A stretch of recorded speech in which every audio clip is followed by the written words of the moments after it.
کہ عمران خان صاحب نے کہا ہے کہ میں افغانستان جاؤں، اور اس کا جواب آیا کہ خان صاحب میں کیسے جاؤں، میرے پاس تو پاسپورٹ ہی نہیں ہے، کہ پارٹی تحریک انصاف عمران خان کے ہاتھ سے نکل چکی ہے، وہاں پر جنگ چل رہی ہے جانشینی کی۔ اب وہاں پر یہ ڈسکشن ہو رہی ہے کہ کس نے ٹیک اوور کرنی ہے پارٹی عمران خان صاحب کے بعد۔ عالیہ نیلم صاحبہ نے چیئرمین نیب کو ذاتی حیثیت میں عدالت کے سامنے پیش ہونے کا حکم دیا ہے۔ اسرائیل نے قطر پر حملہ کیا، دوحہ کے شہر میں 15 فائٹر جیٹس تھے جنہوں نے اس میں پارٹیسپیٹ کیا، اور 10 جہازوں نے ایئر ایمونیشن اپنا ریلیز کیا۔ جنگیں ہیں، یہ اسلحے سے نہیں لڑی جاتی، دل اور گردے سے لڑی جاتی ہیں، ہمت سے لڑی جاتی ہیں، جرت سے لڑی جاتی ہیں۔ نیپال میں بھی ایک معاملہ چل رہا ہے، وہاں پر ایک ریولوشن سی آئی ہوئی ہے، اسٹوڈنٹس نے وہاں پر ادھم مچا دیا ہے، بیڑا غرق کر دیا ہے، پورا ملک کو آگ لگا دیا ہے، سپریم کورٹ کو آگ لگا دی، پارلیمنٹ کو آگ لگا دی، پرائم منسٹر ہاؤس کو آگ لگا دی، پرائم منسٹر ان کا بھاگ گیا ہے، فارمر پرائم منسٹر کی بیوی کو انہوں نے آگ لگا دی۔ وہ نیپال میں یہ جو ہوا ہے اس کے بعد وہاں پہ مارشل لا لگ گیا، فوج نے ٹیک اوور کر لیا۔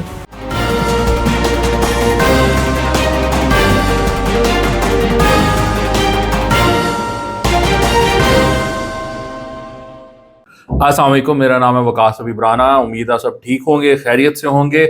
چینل کو سبسکرائب کر لیں اور بیل آئیکن کو بھی دبا لیں، سب سے پہلے تو آپ سے یہی ریکویسٹ ہے۔ اور خبر بڑی مزیدار ہے، میں تو جب وہ سنی اور گنڈا پور صاحب کو یہ کہتے سنا تو میری تو ہنسی چھوٹ گئی۔ انہوں نے کہا کہ عمران خان صاحب نے کہا ہے کہ میں افغانستان جاؤں، تو آج میں ان کو بتانا چاہتا ہوں آپ کے توسط سے، یعنی میڈیا کے تھرو۔ انہوں نے کہا میں خود تو مجھے تو ملنے نہیں دیتے، لیکن امید ہے کہ یہاں سے بات وہاں تک پہنچ جائے گی۔ تو انہوں نے کہا کہ میں عمران خان صاحب کو بتانا چاہتا ہوں کہ میرا جو پاسپورٹ ہے وہ بلاک ہے، I do not have the passport, میں کس طرح جاؤں افغانستان، میں افغانستان نہیں جا سکتا، میرے پاس وہ پاسپورٹ ہی موجود نہیں۔ انہوں نے کہا جی میں نے اپلائی کیا تھا نئے پاسپورٹ کے لیے، لیکن انہوں نے مجھے کہا کہ جی آپ کا تو پاسپورٹ بلاک ہوا ہوا ہے اور آپ کا پاسپورٹ نہیں بن سکتا۔ تو یہ ایک بڑی انٹرسٹنگ سچویشن پیدا ہوئی مطلب کہاں سے بات شروع ہوئی، خان صاحب کا حکم آیا کہ علی امین گنڈا پور تم جاؤ افغانستان، اور وہ کہاں پر اس کا جواب آیا کہ خان صاحب میں کیسے جاؤں، میرے پاس تو پاسپورٹ ہی نہیں ہے۔ تو اور پھر انہوں نے ایک اور بات کی، انہوں نے کہا جی میں مطلب چلا جاؤں لیکن میں نیشنل لیول کا ڈیسیژن نہیں کر سکتا وہاں جا کر۔ تو انہوں نے یہ بھی بات کی ہے، جہاں پر کہ علی امین گنڈا پور یہ باتیں کر رہا تھا کہ میں جاؤں گا اور میں ان سے جرگہ کروں گا، میں بات کروں گا طالبان سے اور میں معاملہ حل کر دوں گا۔ اب وہ خان صاحب کو یہ سمجھا رہا ہے کہ خان صاحب میں نہیں کر سکتا، میں نیشنل لیول کا معاملہ ہے، یہ خارجہ پالیسی کا معاملہ ہے، نیشنل سیکیورٹی کا معاملہ ہے، میری ڈومین نہیں ہے۔ تو گنڈا پور صاحب نے اس معاملے پر بھی عمران خان صاحب کو سفید جھنڈی کرا دی ہے۔ اور میں آپ کو یہ دیکھیں، یہ کڑی ہے جو میں آپ کو پہلے سے بتاتا آ رہا ہوں کہ پارٹی تحریک انصاف عمران خان کے ہاتھ سے نکل چکی ہے۔ میں نے آپ کو کل ایک پورا ویلاگ کر کے یہ بتایا ہے کہ وہاں پر جنگ چل رہی ہے جانشینی کی۔ اب وہاں پر یہ ڈسکشن ہو رہی ہے کہ کس نے ٹیک اوور کرنی ہے پارٹی عمران خان صاحب کے بعد۔ اور ابھی بھی معاملات کچھ اس طرح کے ہیں کہ جہاں پر عمران خان صاحب اپنی لیڈرشپ نہیں پیش کر پا رہے پارٹی کو، پارٹی کی جو ڈے ٹو ڈے معاملات ہیں وہ عمران خان اس میں اس طرح کی رہنمائی نہیں کر پا رہے، کیونکہ ملاقات ہی نہیں ہوتی ہے، اور ملاقات نہیں جب ہوگی تو پھر معاملات کس طرح آگے چلیں گے۔ تو یہ سچویشن ہے وہاں پر، اور گنڈا پور صاحب نے تو بہت ہی پیارے انداز میں کہہ دیا ہے کہ بھجن جو آپ چاہتے ہیں وہ نہیں ہوگا۔ اور ایک بڑی انٹرسٹنگ خبر آئی ہے، لاہور ہائی کورٹ کی چیف جسٹس عالیہ نیلم صاحبہ نے چیئرمین نیب کو ذاتی حیثیت میں عدالت کے سامنے پیش ہونے کا حکم دیا ہے۔ اور حکم کیوں دیا ہے کہ ایک صاحب نے درخواست دی تھی کہ ہاشم جواں بخت اور خسرو بختیار کے خلاف ناجائز اثاثے بنانے کا کیس ہے، اس پر عدالت نے حکم دیا تھا کہ ان کے خلاف کارروائی کی جائے، نیب اس کے خلاف انویسٹیگیشن کرے، لیکن وہ کارروائی نہیں ہوئی، انویسٹیگیشن نہیں ہوئی، جس پر کہ عدالت کی توہین اور حکم نہ ماننے کا کیس ہے، جس کے لیے عالیہ نیلم نے پوچھا کہ نیب کی طرف سے کون پیش ہوا ہے، تو بتایا گیا کہ جی کوئی بھی نہیں۔ تو پھر chief justice Lahore high court نے کہا اچھا کوئی بھی نہیں، تو چلو پھر چیئرمین نیب کو بلا لیتے ہیں۔ تو اب چیئرمین نیب کو بلا لیا ہے، تو لیٹس سی وہ پیش ہوتے ہیں یا نہیں ہوتے، اور اگلی کارروائی پر کیا ہوتا ہے۔ اب جو بڑی انٹرنیشنل خبر ہے وہ یہ ہے کہ اسرائیل نے قطر پر حملہ کیا، دوحہ کے شہر میں ایک ہوائی کارروائی کی جس میں کہ میزائل داغے گئے، اور حماس کے لیڈرز کو نشانہ بنایا گیا. میں آپ کو یہ بتاؤں گا کہ اسرائیل کی طرف سے یہ آپریشن کیسے کیا گیا, اور میں آپ کو یہ بھی بتاؤں گا کہ قطر کی جو کیپیبلٹی ہے, ایئر ڈیفنس کی کیپیبلٹی, وہ کیا ہے, کتنے جہاز ہیں, ڈیفنس سسٹم کون سے ہیں, اور اس کے باوجود وہ کیوں یہ نہ کر سکے, اور پھر میں اس کو کنیکٹ کروں گا جو پاکستان نے انڈیا کے ساتھ کیا.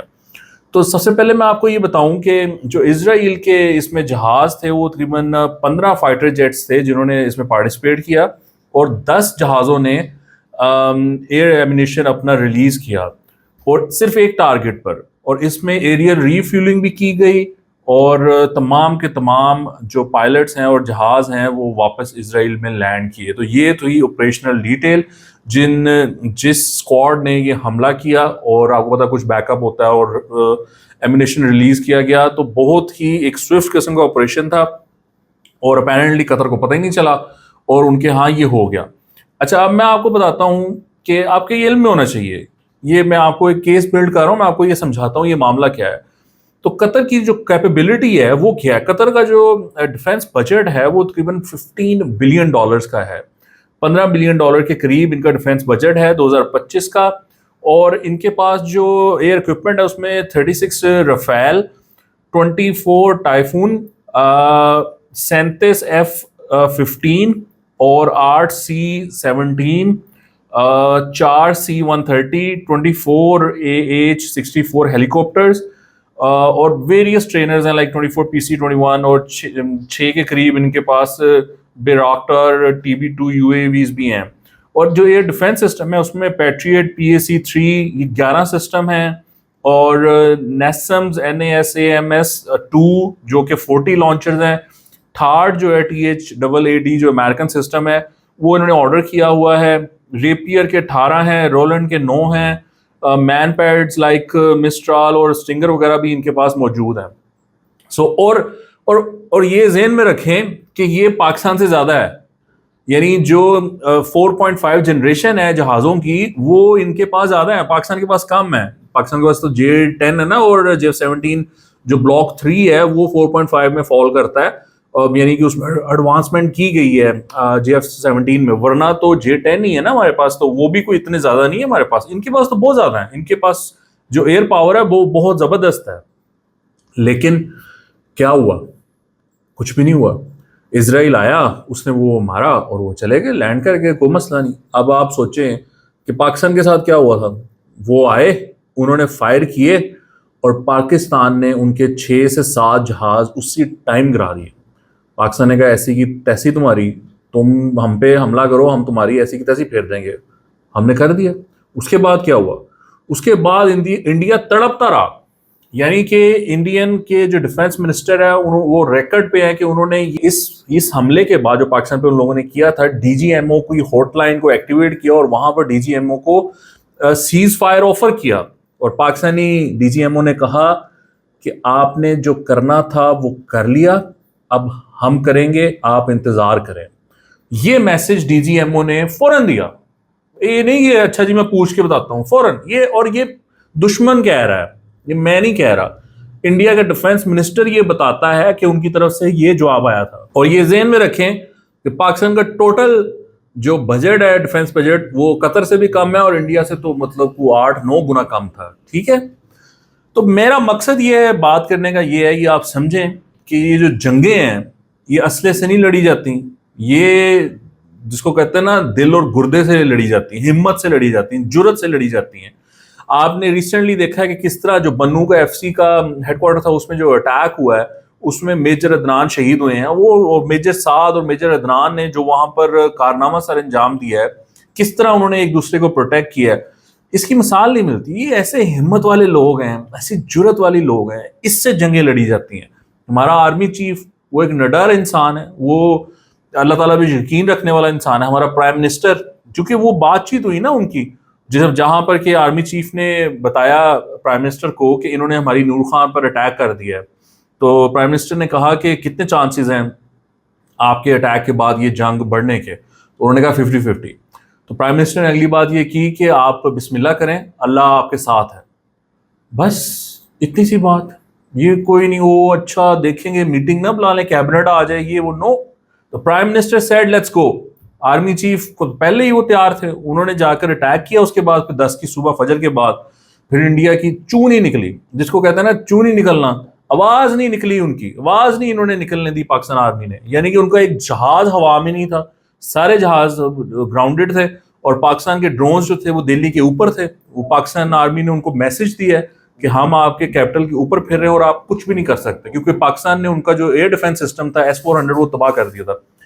تو جنگیں لڑی جاتی ہیں جی ہمت اور جرت سے. اب قطر کیا کرتا ہے یہ لیٹس سی, وہ کیا کرتا ہے. بہرحال مجھے نہیں لگتا کہ وہ کر سکے گا جو پاکستان نے انڈیا کے ساتھ کیا.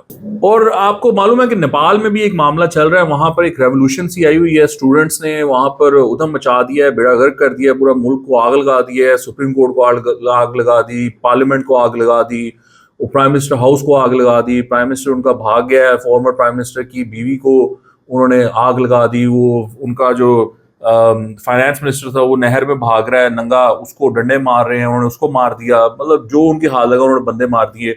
اور جو گورنمنٹ کی بلڈنگ ہے اس پہ سے آپ یہ دیکھ رہے ہوں گے یہ ویژولز کہ وہ ایئر لفٹ کیا جا رہا ہے, ہیلی کاپٹر میں اہلکاروں کو لے کے جایا جا رہا ہے جان بچانے کے لیے. تو وہاں پر یہ والا معاملہ ہوا ہے. اب یہ پاکستان میں بڑا اس ٹائم نا جو تحریک انصاف کے سپورٹرز ہیں ان کو بڑا شوق چڑھا ہوا ہے کہ پاکستان میں بھی اس طرح کا معاملہ ہو جائے. تو اب ان کے لیے خبر یہ ہے کہ بھجن نیپال میں یہ جو ہوا ہے اس کے بعد وہاں پہ مارشل لاء لگ گیا ہے, فوج نے ٹیک اوور کر لیا. تو کیا آپ چاہتے ہیں کیا ہو یہاں پر ریولوشن آ جائے تو پھر کیا ہوگا؟ ظاہر بات ہے فوج ٹیک اوور کر لے گی, اور یہ جو آپ کی گورنمنٹس ہیں یہ گھر چلی جائیں گی. اچھا چلیں یہ نہیں ہوتا, فوج کے خلاف کچھ تو آپ نے ٹرائی کر تو لیا 9 مئی کو, بھائی آپ کر چکے ہیں, کوشش کر لی آپ نے, نہیں ہوا آپ سے کچھ. اگر آپ سے ہوا ہوتا, آپ سے ریولوشن آئی ہوتی تو آج پھر معاملات کچھ اور ہوتے. اب چونکہ آپ نے ایک ریولوشن تو نہیں اس کو کہتے ہیں, بہرحال آپ نے ایک بغاوت کرنے کی کوشش کی تھی آرمی کے ادارے میں, اب آپ ناکامیاب ہو گئے ہیں تو اس کے کانسیکوینسز ہوتے ہیں, وہ کانسیکوینسز بھگتے ہیں. یہاں بیٹھ کے اب آپ کے جلنا کرنا عجیب لگتا ہے. مطلب وہ جی پہلے بنگلہ دیش میں ہوا, پہلے سری لنکا میں ہوا, پھر بنگلہ دیش میں ہوا, اب نیپال میں ہو گیا ہے, تو وہ بیٹھ کے کہہ رہے پاکستان میں کب ہوگا. عجیب لوگ ہو یار آپ, ایک تو آپ کرتے بھی کچھ نہیں ہو, یعنی باہر بھی نہیں نکلتے, احتجاج بھی نہیں کرتے, کوئی ریولوشن کا آپ کو پتہ بھی نہیں الف بے, تو باقی آپ کے شوق بھی اس طرح کے ہیں. اب جہاں پر یہ ہوا ہے وہاں پر کیا فائدہ ہوا ہے؟ اب ایجپٹ میں دیکھ لیں, سو کولڈ ریولوشن آیا, وہ وہاں پر وہ سی بیٹھا ہوا ہے, وہ آرمی نے ٹیک اوور کر لیا. اور کیا ہوتا ہے؟ یہ فضول باتیں ہیں, کیونکہ یہ انسٹیگیٹ ہی کہیں نہ کہیں سے کروایا جاتا ہے, وہ سارا پلانڈ ہوتا ہے, وہ پھر آگے بیٹھ جاتے ہیں فوجی, پھر اللہ خیر صلی اللہ. تو یہ بھول جائے ریولوشن یہ نہیں آتے, اور نہ ہی آپ سے آنے ہیں, نہ ہی آپ کے بس کی بات ہے. جو چیز یہاں پر کرنے والی ہے نا, اگر آپ نے کرنا ہے کچھ تو وہ آپ سیکھیں جا کے زرداری سے, آصف علی زرداری سے سیکھیں کہ ریولوشن کیسے لانا ہے. آصف علی زرداری جب گورنمنٹ میں آیا 2008 میں 13 تک, تو اس نے کی 18ویں ترمیم. وہ جو 18ویں ترمیم ہے نا, وہ فوجیوں کی جو گلے کی ہڈی ہے وہ ان سے نہ نگلی جا رہی ہے نہ تھوکی جا رہی ہے. کیسی بات ہے؟ سو ٹو سے سسٹم ان کا, گورنمنٹ ان کی, پارلیمنٹ ان کی, سپریم کورٹ ان کی, سارا کچھ ان کا. 18ویں ترمیم سے نہیں جان چھوٹتی. جو فیڈرل گورنمنٹ ہے وہ صرف اسلام آباد تک محدود ہو گئی ہے, پالیسی سازی کے لیے محدود ہو گئی ہے, پیسہ آتا ہے صوبوں کو چلا جاتا ہے. کس نے کیا یہ؟ کبھی سوچا آپ نے؟ یہ زرداری نے کیا ہے, پیپلز پارٹی نے کیا ہے, نون لیگ ساتھ ملی ہوئی تھی, ان لوگوں نے کیا ہے. ایسا کچھ کریں نا, ایسا کچھ کریں جس سے کہ آپ پیسفلی کریں, پارلیمنٹ کے تھرو کریں, سینٹ کے تھرو کریں. لیکن آپ 52 بھی ختم کر دیا.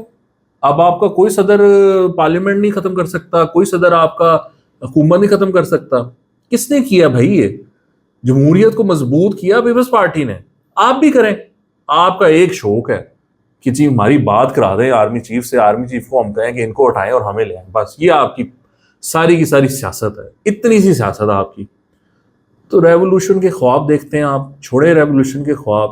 یہ کوئی جمہوریت میں کوئی کام کریں, سیکھیں, کوئی کتابیں پڑھیں, کوئی سیکھیں کہ آپ کو کس طرح جمہوریت میں کیا کیا آپشن ہوتی ہیں, کیا کر سکتے ہیں, اور زرداری سے ہی سیکھ لیں آپ, اور چھوڑیں. وہ تو مثال قریب ہی ہے نا آپ کے, اسی سے سیکھ لیں. کل اگر پیپلز پارٹی کی گورنمنٹ آ گئی نا, یہ بھی آپ کو میں بتا دوں, وہ دوبارہ ایسا کچھ کریں گے جو کہ دوبارہ اسٹیبلشمنٹ کو سمجھ آئے گی کوئی 10 سال بعد, اور وہ پھر کوشش کریں گے اس کو ختم کرنے کی, اور ان سے وہ چیز ختم نہیں ہوگی. اتنی کوشش ہے آج ایک ہائیبرڈ سسٹم ہے کہ یہ 18ویں ترمیم سے ہماری جان چھوٹ جائے. آپ نے سنا نا NFC وارڈ کا, NFC وارڈ ختم کیا جائے, وہ سارا صوبے لے جاتے ہیں, وفاق کے پاس کچھ بچتا نہیں ہے. چلے ٹھیک ہے, اس میں کچھ چھوٹی موٹی آپ کر لیں کچھ چینجز, وہ بھی پتہ نہیں وہ پیپلز پارٹی ہونے دیتی ہے یا نہیں ہونے دیتی بہرحال. لیکن یہ ڈسکشن چل رہی ہے یہاں پر. تو اگر آپ نے کچھ کرنا ہے نا, بگاڑنا ہے اسٹیبلشمنٹ کا, تو اس طرح بگڑتا ہے میرے بھائی. اینی وے جی, آپ کے دیکھنے کا بہت شکریہ. آپ سے ملاقات ہوگی جلد. خدا حافظ.